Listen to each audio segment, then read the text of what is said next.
Hey, good Wednesday morning to you. We've got an awesome report from right here in the Ludington area. We're here at Captain Chuck's this morning. We've got a PM Lake perch fishing report from a local, and we've got a Hamlin Lake bluegill and crappie report as well. Outstanding report. Midwest Steel Carports is Michigan's premier steel building manufacturer. We manufacture and install custom steel buildings throughout Michigan.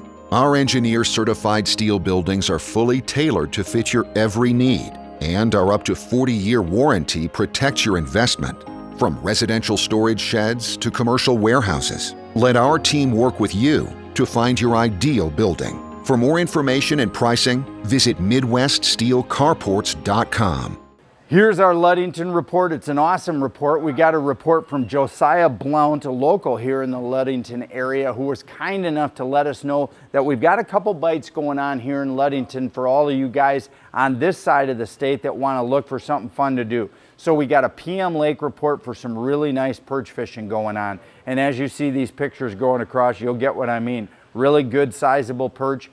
And they're on PM Lake in 30 to 34 feet of water, catching them on a combo of dead stick and a minnow close to the bottom, and also a teardrop as a second rod, just lightly jigged with waxies. Now, it didn't seem to matter much which one they hit. It was when a school came through, you'd double up, and if you could get back down, you'd get 4 of them out of it. They were biters for sure. And again, we've talked about this before. I mean, I'm a live scope guy when it comes to electronics, but you have to have electronics to really be effective when you're fishing deeper water. And that PM 30 to 34 feet, definitely deeper water. And it is very helpful to know where those perch are in the zone. Understand that, you really, if the fish are halfway down and they're moving through halfway down and you don't know that, you're just not going to catch that many fish. Got to have electronics, guys. So thanks, Josiah, for that. Now, and it looked like somebody a lot better looking than Josiah was fishing with him. And they moved on over the next day of the weekend to Hamlin Lake. And they did a two-fisted approach to Hamlin Lake. So what they did in the morning is they set up in shallow bayous, 8 to 10 feet of water just on the edge of weed beds that Josiah had marked in the fall. So what does that mean? He went through with his boat, open water season, punched in coordinates for the centers of weed beds in areas, or weed edges in areas that he knows he's going to go back and ice fish. That way he can take a handheld unit with him and he can punch in those coordinates and he can go right back and set up on those edges of weed beds on his favorite open water bayous and expect to do well, which is exactly what he did. Did really well on some really nice sized gills in the morning.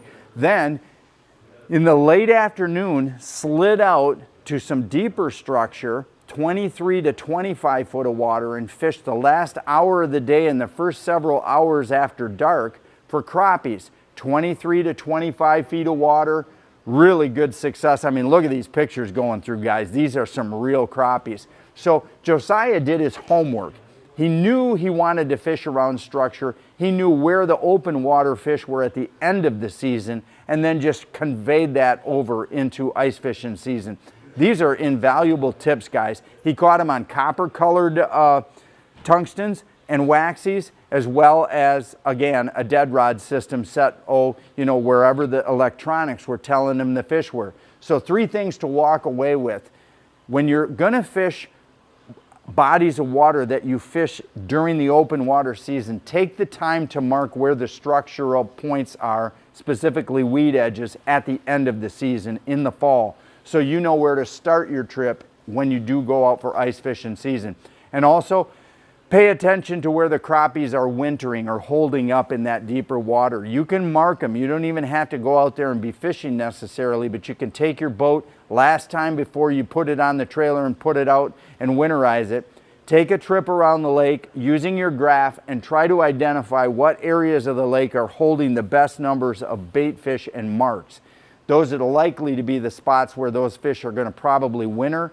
Those would be great spots to go back and check once you are out on the hard water. Hey, thanks, Josiah, for a great report. Get on up to Captain Chuck's here in Ludington.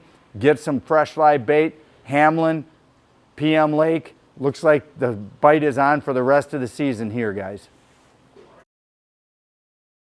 Wyandotte Lure manufactures soft plastic baits and fishing tackle right here in the Detroit area. Our famous original Wyandotte worm and the new Motor City minnow are made with our own special blend of material that is soft enough for a fish to bite, but durable enough to use all day. Our baits are available in over 30 different fish catching colors. Just another reason why Wyandotte Lure is known as the king of the river. Go to WyandottLure.com or ask for them at your local bait and tackle store. Hey guys, again, we're here at Captain Chuck's in Ludington, and we just gave you a great Hamlin Lake and PM Lake report. Again, they got fresh bait here. They're open 7 days a week. This is your spot for this general area to get out on the ice and have some great fun. They've got they got their shelves stocked. I'm standing in front of rows of ice fishing equipment, so you can come here and get what you need.